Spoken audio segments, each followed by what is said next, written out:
Thanks for joining me in yoga practice. We're gonna use a blanket today, so if you want to roll one up that is maybe a hand's width thick, tightly rolled,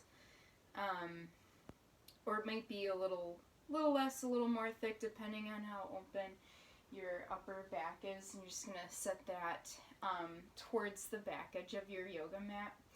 You can see here I'm joined by Moonduke and another little kitty, Manis, who's out of the frame right now. You'll probably see them run through. They seem to get excited when we're doing yoga in here.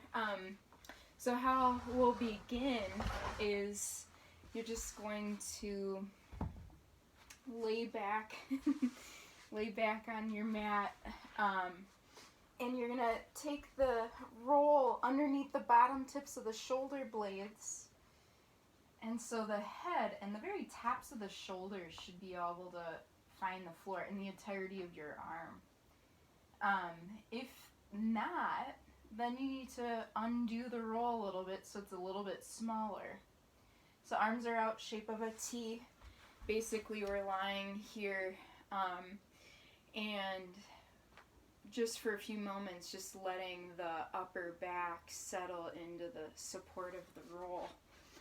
Today's practice is going to be a little bit more trying to calm the nervous system and build a little bit of immunity. I'm going to throw some bhajans, like sung mantra, in here, which some of you are familiar with, some of you aren't, and if you're not, mantras are considered to be one of the most advanced pranayama practices, or a practice which harnesses and controls our energy. And so sound vibration is thought to be kind of the essence of everything, and so even if we don't understand the words, because they're in Sanskrit, they reach us at a much deeper level than the intellectual mind. And so just let the sounds kind of wash through you, just being open, just listening, and not needing to know exactly, the interpretation of what they mean. But just to explain the opening mantra, it's like a recognition that I wouldn't be here without my teachers. And I really think that applies in this time when, we can indulge in the chaos as much as we want and get swept into the anxiety of the whole situation of being quarantined, of not knowing what's going to happen or how long this is going to last. But we can turn to our teachers, whether those are like texts or friends or family or our yoga teachers or spiritual teachers, and we can turn to those sources for guidance, and they really help us hold our ground and maintain a little bit of calmness. One of my go-to spiritual teachers, the Bhagavad Gita, and it states in there that birth, old age, disease, and death are inevitable, and so we can be certain that we'll experience those things in this lifetime. But the fascinating thing is that most of us walk around not worrying about it, not even thinking that that's even a possibility most days. And it's in this time, like right now, that we are forced to face that our material body is going to suffer. And so we have to go deeper, and we have to find that that eternal part of ourselves that is unaffected by disease, birth, death, old age. And so once we realize that who we really are is a little bit deeper than these things, then we can start to find a little bit of peace. And so this opening mantra is really just like a offering that I wouldn't be here without those teachers. And so while you're laying back on your roll, just letting the upper back settle in, feeling this super gentle heart opener, just again listening and receiving the mantras.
So it's continuing to lay back on that roll. You're just going to find rotation of the arms. And so assuming we're starting with palms up, you're going to rotate over the pinky side of the palm to flip the palms down. If there's more rotation where you can start to peel up the pinky edges of the palms, feel free to go there. And then you're just going to go back to where you began, palms up, and then roll over the thumb side. Keep going as far as is comfortable and continuing to smoothly roll upper arm bones. You'll notice actually there's some movement going on in the forearms, supination, pronation. And so just starting to loosen up the shoulders.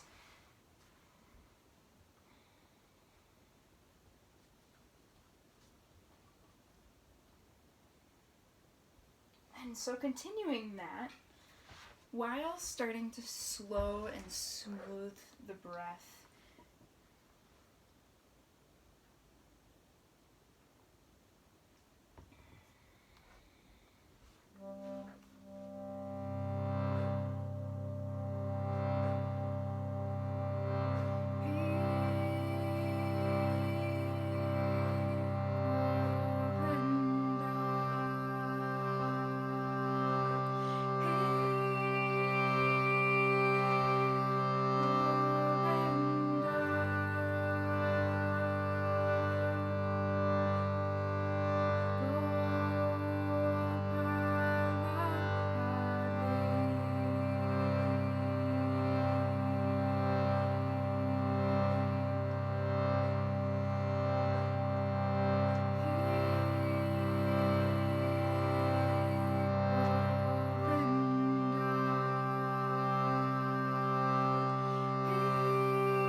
We're going to change this rotation a little bit, and so you're going to bend your elbows 90 degrees. If you get confused, because sometimes this is a confusing part, But you can feel free to just look. I'm upright. But what we're going to do, the elbows are bent 90 and they're straight out from your shoulder. And so we're starting with the forearms on the floor, palms are up. Excuse me. And so, see how much anxiety that would have caused if we were in class. Okay, so anyways, the forearms are going to start to point straight towards the ceiling, and then you're going to keep going with this internal rotation where the palms are going to flip down towards the floor. They might not touch. What you want to make sure is that you're not opening the elbow joint out to get the hands to touch the floor. Rather, keep your elbows bent 90 and just go as far as the shoulders allow without causing pain or like a super compensation from the upper torso. And so just moving this, we're removing the what's available of mobility in the forearms, just working on, again, upper arm bone rotation. You're going to keep going with that.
So next, you're going to take your right arm alongside your ear.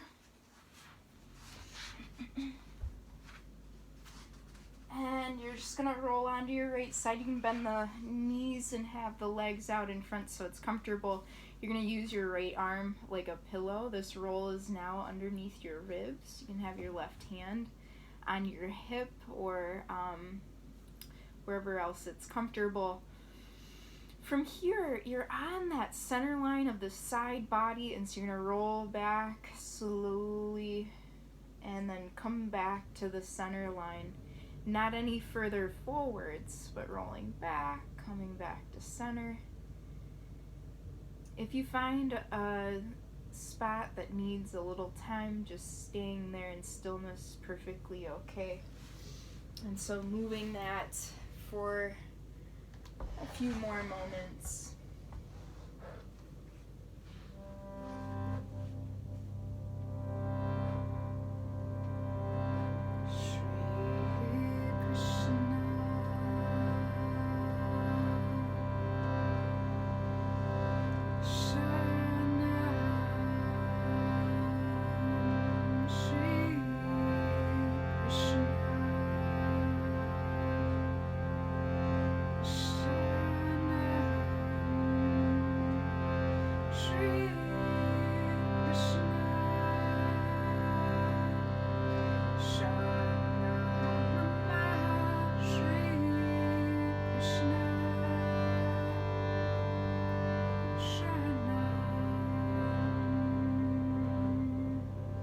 So from here, you're gonna pick yourself up off the roll and slide that roll up so now it's right underneath the armpit. Again, palms up, using that right arm like a pillow.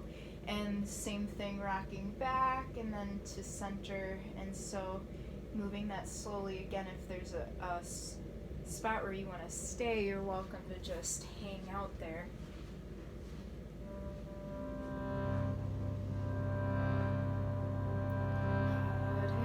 Krishna,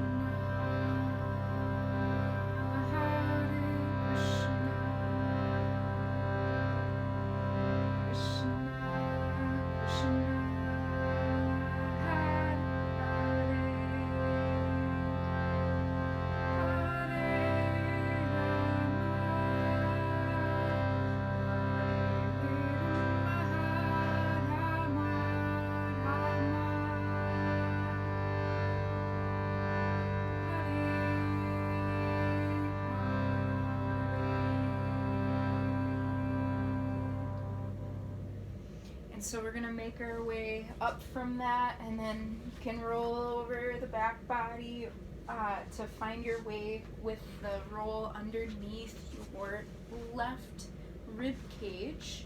Left arm's out straight so that you can use it kind of like a pillow.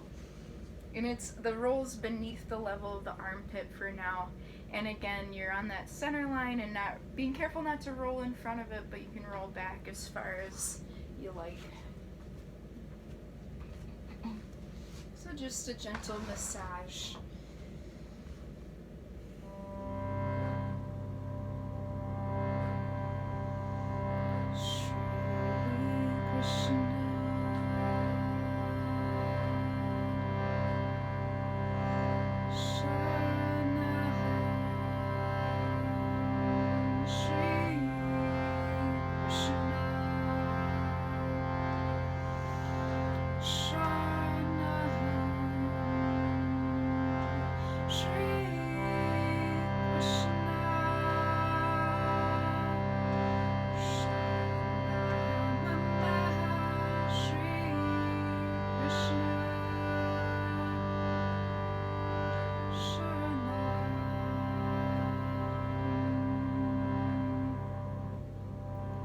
And then you're going to pick yourself up and you're going to slide that roll now right underneath the armpit. Same thing, just not rolling in front of that center line, rolling back, staying if there's a spot where you want to hang out.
Off of that roll. And so setting it to the side, and we're going to make our way into a seat on our heels with the toes curled under, broken toe pose. If it's uncomfortable, you can always plant your hands to take some of that weight off of the soles of the feet. What we're going to find is Kapalabhati skull shining breath, which massages the abdomen and the digestive system. So, that is where the bulk of the immune system is. So it's so incredibly important to be eating well. Studies have shown specifically that vegetables boost our immunity, and so making sure you include a whole bunch of plants in every meal. But anyways, this pranayama practice also helps keep the guts happy, and so what it is that full normal breath in, and then bursts of exhale, or using the abdomen to kind of pump the air out of the lungs. When your breath gets quiet or your core gets tired, then you just finish the exhale if there's anything left, and take a few natural rounds of breath. I'm going to do 3 rounds, so I'll demo this if you're unfamiliar.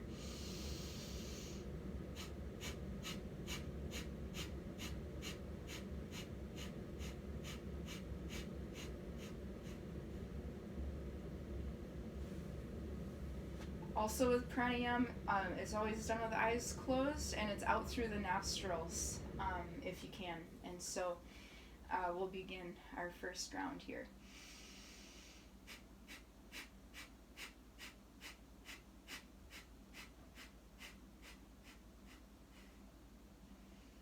Taking a few natural breaths when you're ready.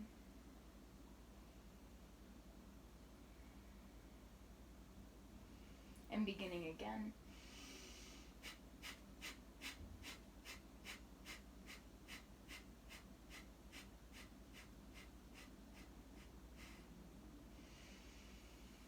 few natural breaths. You might be noticing that sort of effervescent feeling in the mind that is the skull shining portion of this practice. If your toes start to feel it, you can always just come on to flat tops of the feet. We'll take another round here.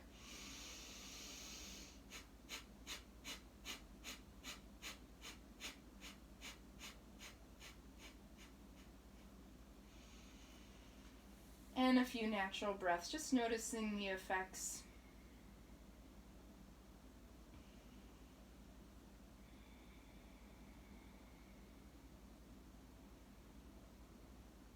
And before we leave this seated on our feet position, what we're going to do is we're going to take this roll again, and you're going to squish it into those hip creases while you're stretching the abdomen up and over, really like arching the rib cage up, and then you're going to fold over the roll.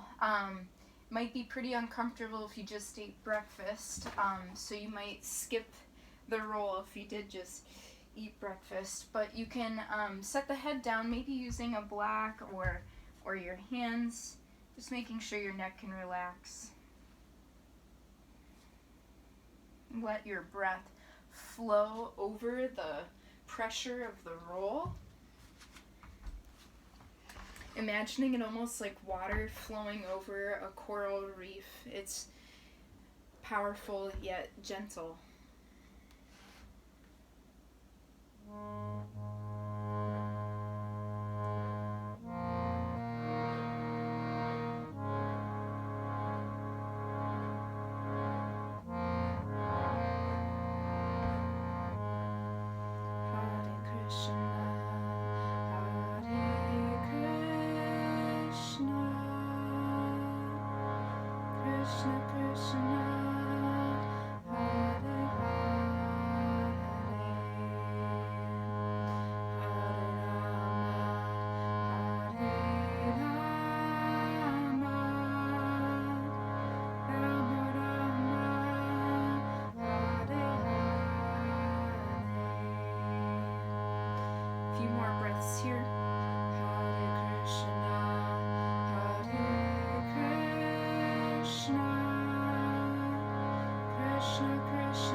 So you're going to use your hands and not the core to press your way up. So you can set the roll to the side, and we're going to make our way to table.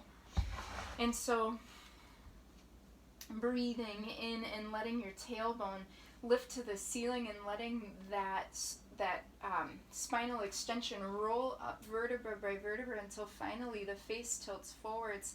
And then you begin to tilt tailbone to the floor and letting spinal flexion, in other words, moving towards our cat back, come all the way up the spine until finally the crown of the head dips to the floor, breathing, and the tailbone lifts, and like a slow motion wave, it rolls up the spine until finally the neck, and then starting again from that tailbone and letting that roll back up.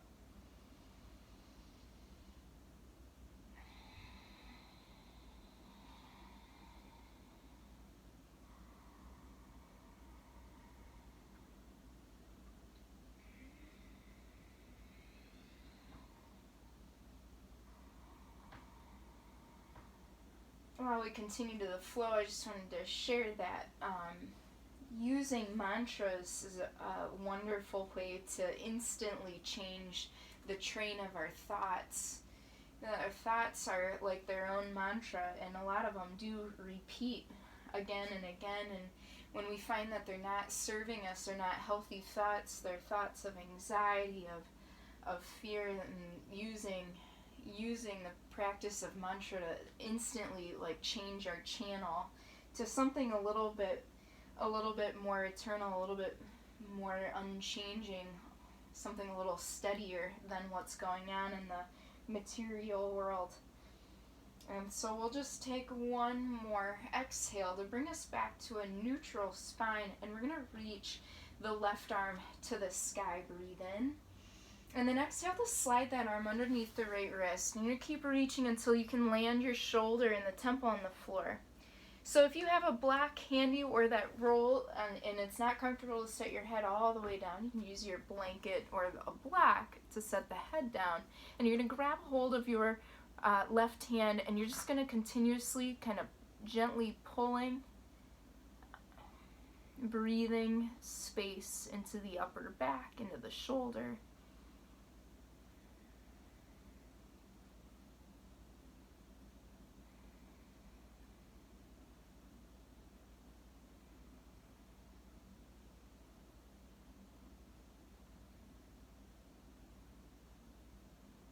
And then releasing that right hand in front of the face, pressing into it to return to table. And now we'll inhale the right arm to the sky and exhale to slide it under, landing the head onto a prop or onto the floor, and just breathing that space into the side.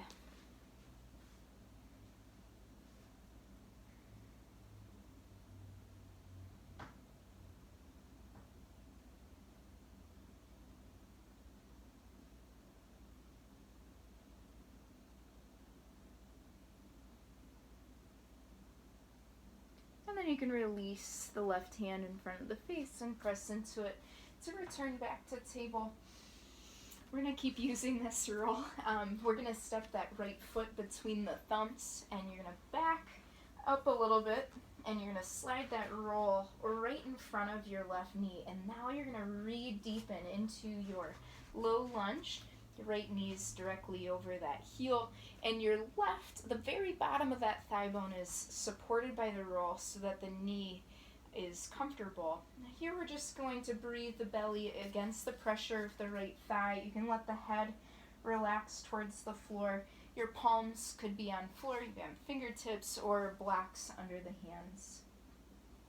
Again, you're just trying to use the leg to continue massaging the abdomen. If you want a little more heat building in this practice, you can squeeze the legs together and each exhale pull the abdomen in, like we're doing a core work with breath, almost like a slow motion Kapalabhati sort of action.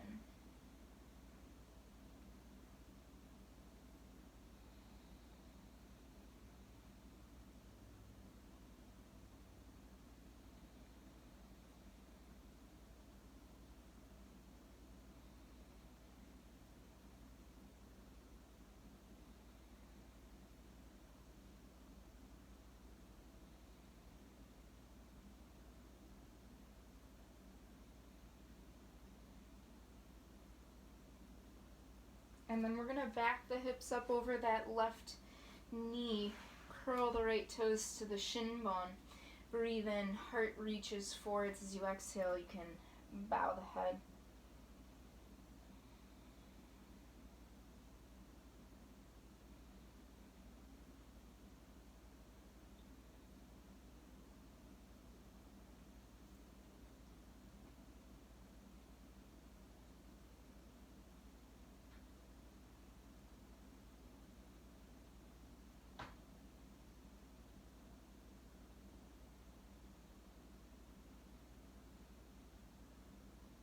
And then you're going to walk the hands back, and you're going to find a seat inside of that left heel. It's helpful when you're starting to find your way back that you roll your calf out to the side, and the hips will plant either on the floor, on your roll, or maybe you have to fold your roll so that it's an even taller prop, so you can get yourself up as high as you need. Add a block, a phone book, whatever your box, whatever you got, to bring yourself up so that it's a sustainable, reasonably comfortable situation for that left knee. From here, the fingertips are gonna frame the legs anywhere they comfortably reach. And breathe in and open the chest, draw the shoulders back, and then begin to fold forwards. The hands might walk out any amount. You can bow the head to your yang Ekapada Paschimottanasana.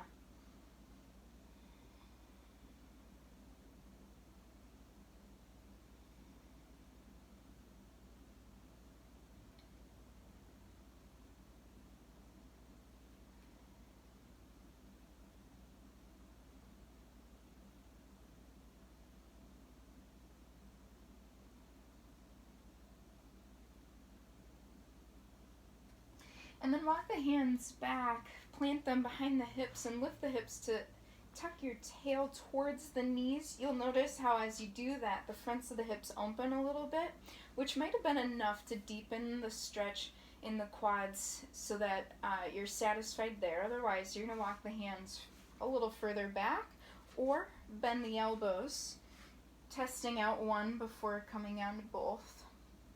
You can stay here. You could lay all the way back onto the back body. You want to just be aware that you don't want your knee to float up. You want the knee to stay settled on the floor.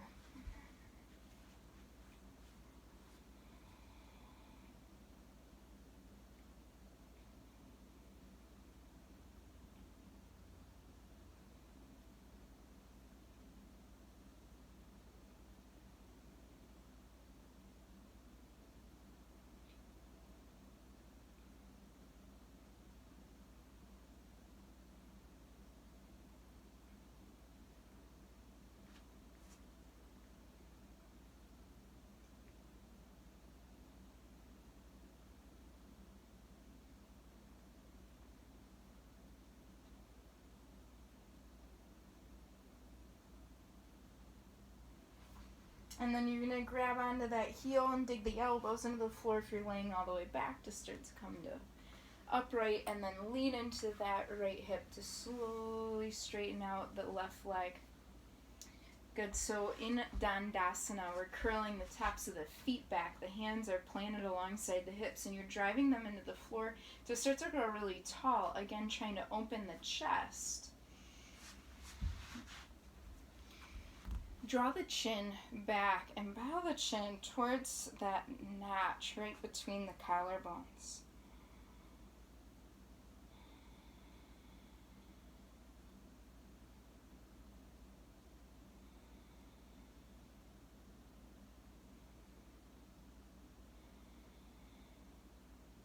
Take one more breath in. And then on the exhale, folding forwards. Again, the hands can walk forwards. You could use your blanket to set the head down. I'm just kind of folding it into this little horseshoe shape. And we're going to pause here for a little bit. As it gets too intense, feel free to back out, bend the knees, do what you need to do to stay relaxed.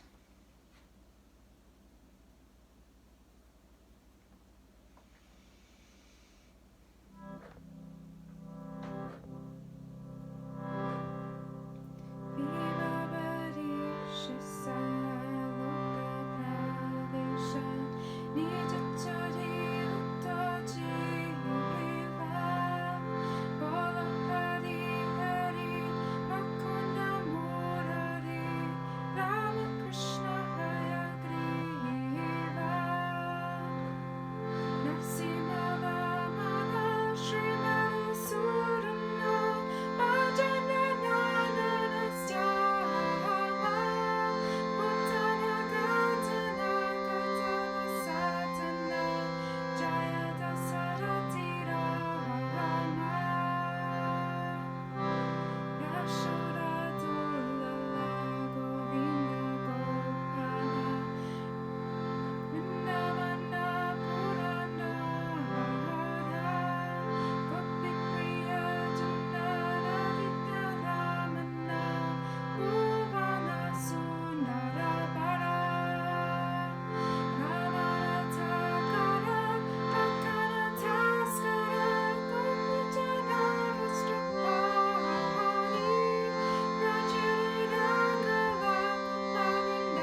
You can use the hands to walk your way upright again, and then we're going to cross the ankles and make our way back to the table. And so back to our cat-cow, but we're going to add movement into the side bodies, and so you're going to move the ribs to the right, up to the ceiling, and then over to the left. So it's almost like we're drawing a circle with the middle of the abdomen, and so just starting to awaken that a little bit and flowing it on your own pace. Feel free to get a little creative, take what you need to take while you're here. Hare Krishna, Hare Krishna, Krishna Krishna, Hare Hare, Hare Rama, Hare Rama, Rama Rama, Hare Hare, Hare Krishna, Hare Krishna, Krishna Krishna, Hare Rama, Hare Rama, Rama Rama, Hare Hare. If you haven't yet, change direction. Hare Krishna, Hare Krishna, Krishna Krishna, Hare Hare, Hare Rama, Hare Rama, Rama Rama, Hare Hare, Hare Krishna, Hare Krishna, Krishna Krishna, Hare Hare, Hare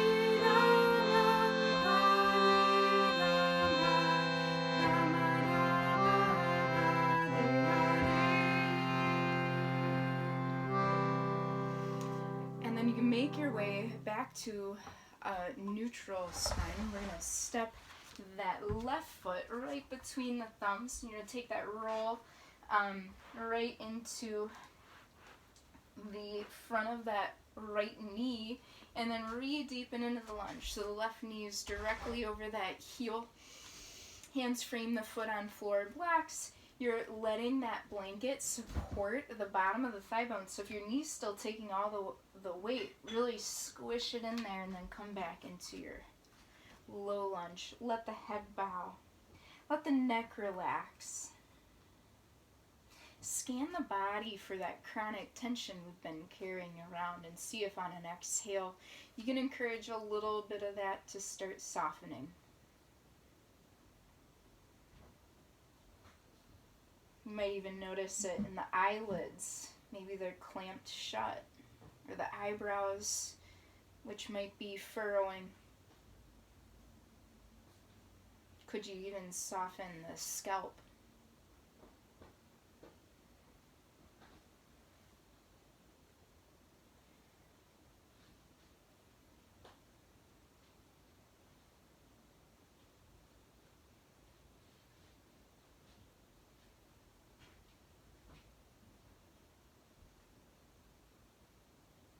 And then we're going to back our way into our half splits. The hands walk under the shoulders, top of the left foot curls to the shin bone. Breathe in, reach the front body a little longer, and then bow over the leg. Again, to keep it relaxed enough that we're not getting stressed from the asana. The knee can be a little bit bent. Or alternatively, we'd have the hands up a little bit higher. Or both.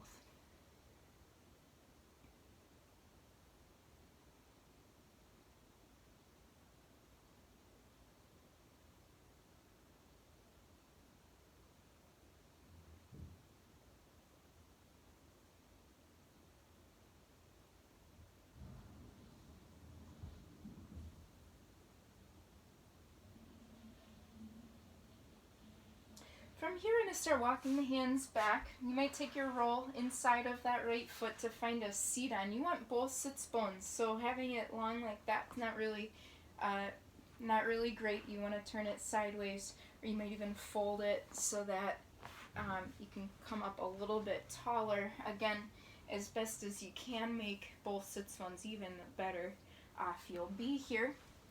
You might find your way all the way onto the floor. So we've got our right foot. The heel points to the sky, toes straight back. It's important that it's not turned out to the side like that so that you can even stretch through the knee. Hands frame the legs, breathe in. Sits bones, anchor to the floor to send the chest up tall, and then leading with that open front body, folding any amount forwards.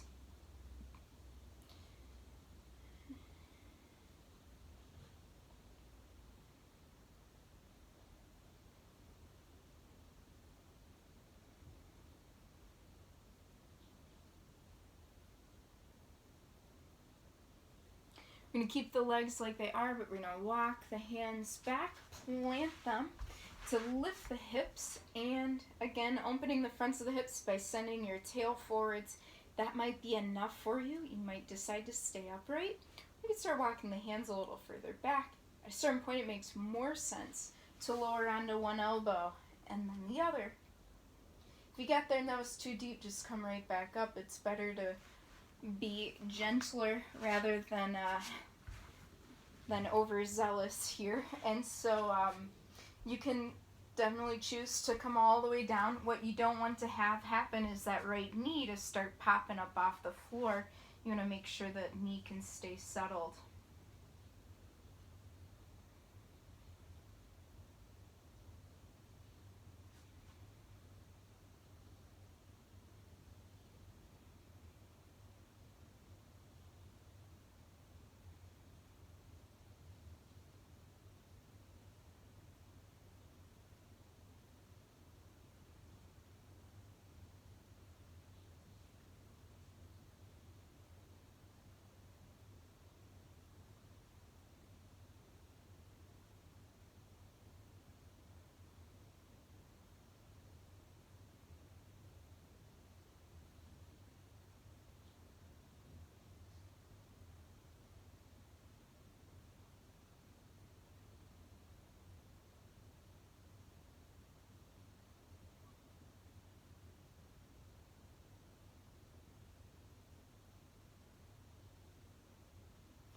To come up, you might choose to grab that right heel, the mat with the other hand, dig the elbows into the floor, pop up onto the elbows to the hands, lean into that left hip, and slowly start to straighten out the right leg.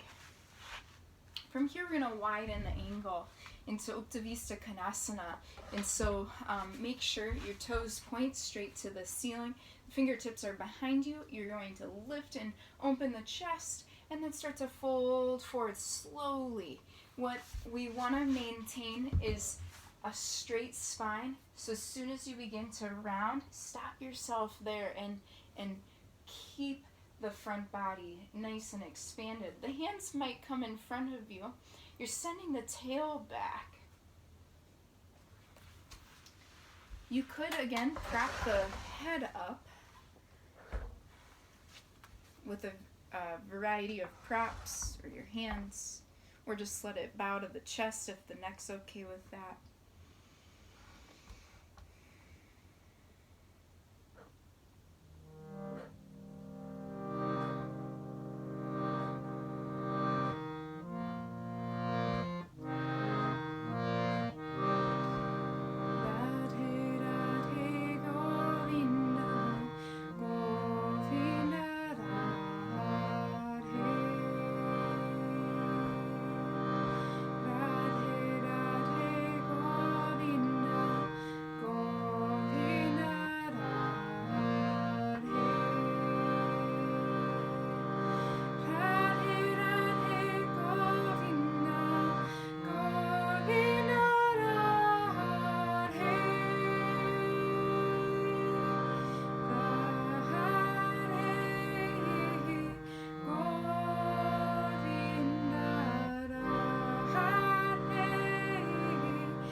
and then walk the hands in to come to rise. And so we're gonna make our way actually onto the back body, so you support the knees, bring them together, and then roll onto the back, hugging the knees into the chest.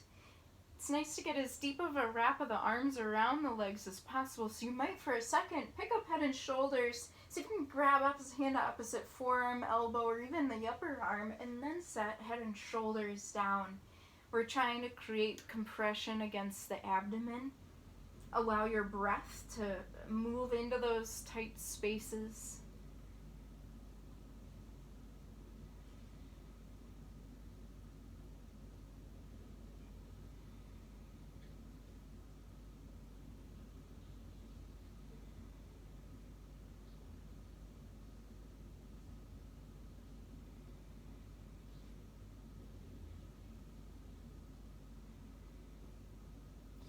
Keep the right knee drawn in, set the left foot on the floor, and then begin to slide that left leg out straight.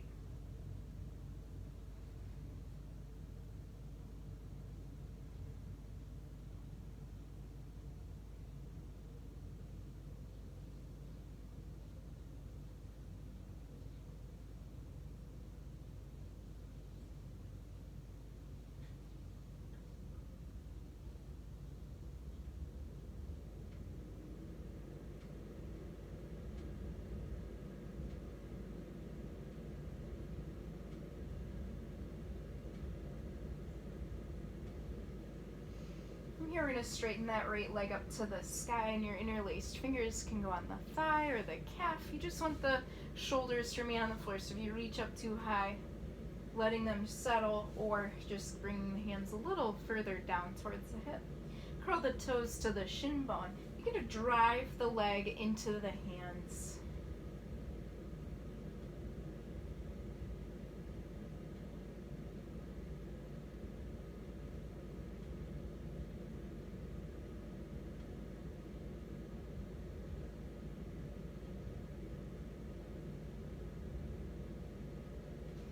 From here, you're going to let that right hand guide the right leg over to the right. You could prop the leg up. I like to use my forearm when a prop's not within reach. You could alternatively let the leg come all the way to the floor and your left hip come up a little bit like I'm demoing here. Just somewhere where you can find relaxation again.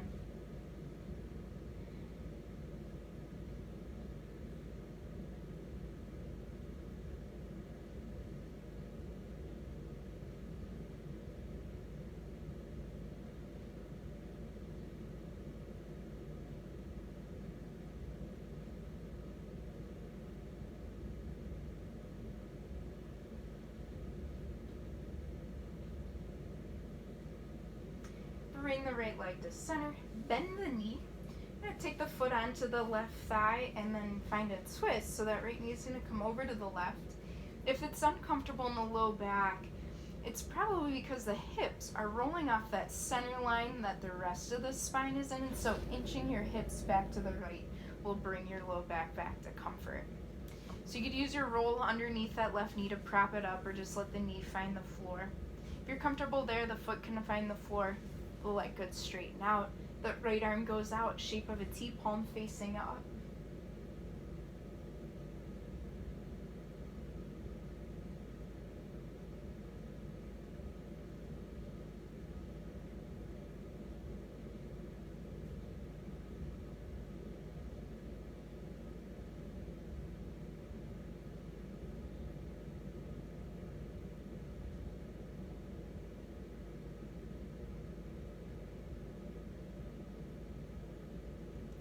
Bend the right knee, use the left hand to push it back to center, and then bring that left knee into the chest, interlacing fingers over the shin bone, slide the right leg out long. Breathe the belly against the pressure of the left thigh.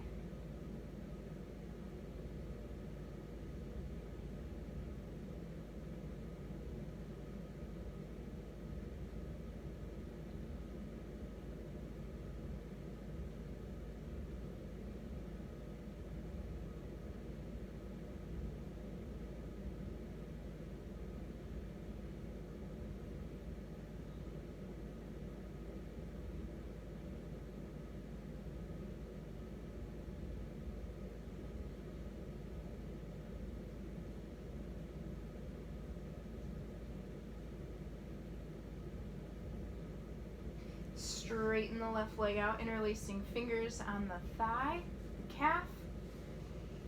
Shoulders remain on the floor. Press the leg into the pressure of the hands.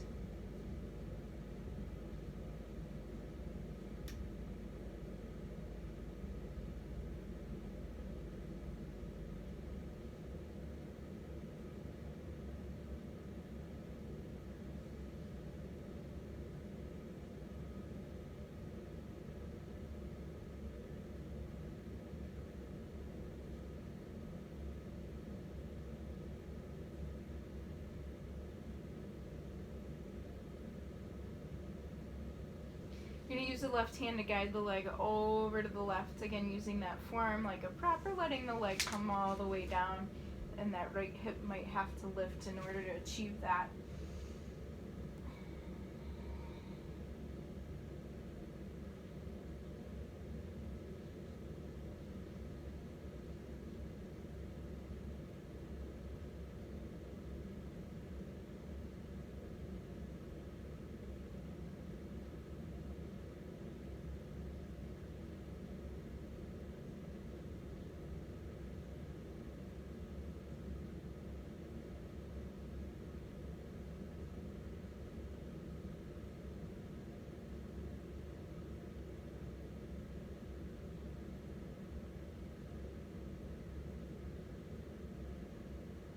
The left hand guides the leg to center. You bend the knee.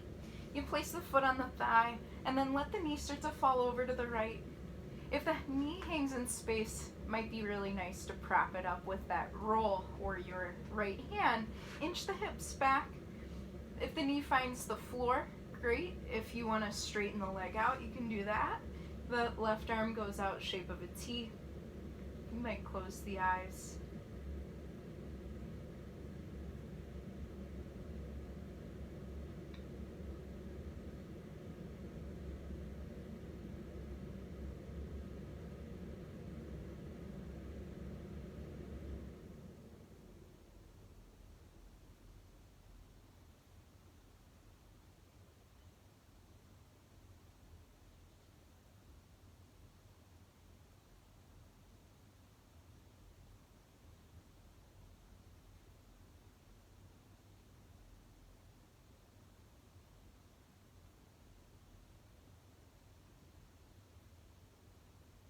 Then you can bend that left knee again. If it was straight, use the right hand to push it back to center.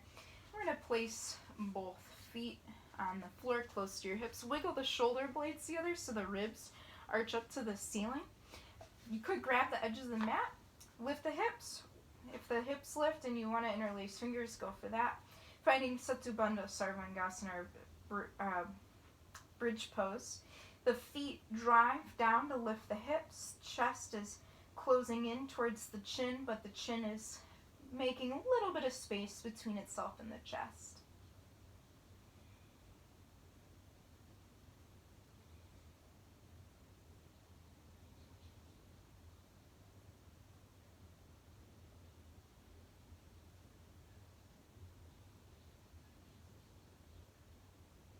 Widen the shoulders. Slowly roll down one vertebra at a time. Here you're going to widen the feet to the edges of the mat. Knees are also wide. Arms are wherever is comfortable. Both knees are going to fall over to the left.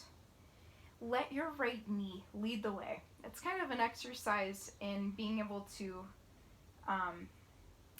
relax one part of the body while the other part is active. So that right knee is going to lift. After a certain point, it's going to pull that left leg along for the ride back to center. And both knees are going to sway all the way towards the floor on the right side. The right leg's going to remain passive. The left leg is going to pick itself up. It'll pull that right leg. And then both knees fall back to the left. And so the legs are a little staggered in their movement. And you're just going to keep moving that slowly. This is a great way to relieve stress out of the body.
We're going to make our way to some wall space. So I'm going to adjust the camera and show you what's up next. Viparita Karini, or legs up the wall. Whoop. So we'll see if I can set up my camera where you can get an idea of where we're going. What we're going to do is plant one hip right against the wall. Bonus if there's a heat vent right there that'll warm your legs up. But the hand that's against the wall, it's going to go right behind you. The other hand goes straight out from your hip. I'm going to start bending the elbows as you swivel and spin those legs up the wall. So when you get here, if your hamstrings are tight, you might want to keep your hips further away from the wall than what's traditional. If you're okay with it, shimmy the shoulders, kind of wiggle your way in so the hips come up right up against that wall. So just letting the heaviness settle out of the feet, exhaled out. We're going to stay here for a little while. If you need, you can take a break, bending the knees, finding a sort of a Buddha Konasana shape, and then coming back into our legs up the wall here. Sorry about that. I'm charging my phone because the videos kind of eat up the battery.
So from here, you're going to bend the knees into the chest. You're going to roll over onto one side, and then you're going to make your way into Shavasana. So coming away from the wall, maybe covering up with a blanket, putting your socks back on if your house is chilly like mine is, and finding a comfortable resting pose. So you might take your roll underneath the knees, close the eyes, let the support of the props, the floor, really absorb the weight of your body.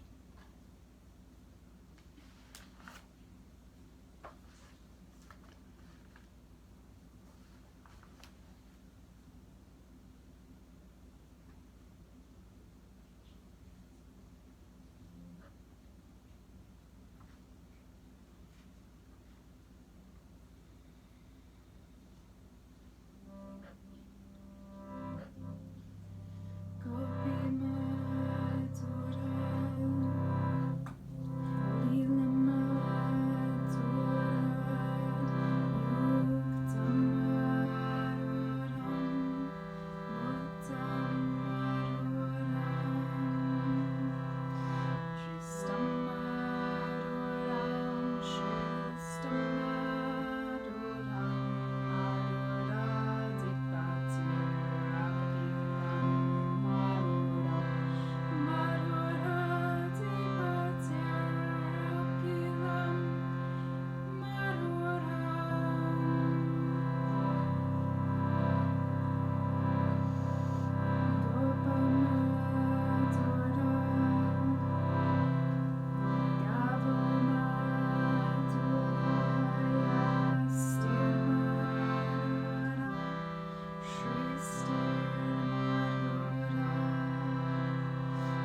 feel free to stay in Shavasana as long as you need.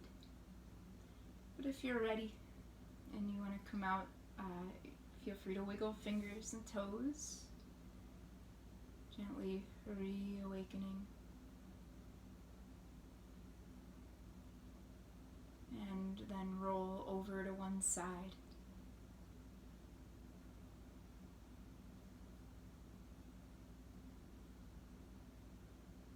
And press your way to a comfortable seat.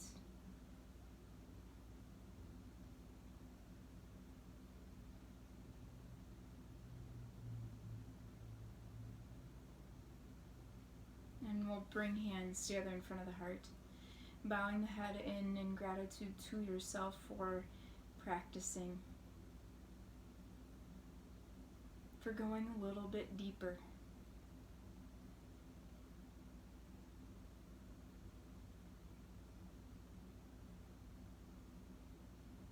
And in a vibration that yokes each one of us to our source, to each other, to the planet, to all of the other planets, we'll chant Om. Take a deep breath in.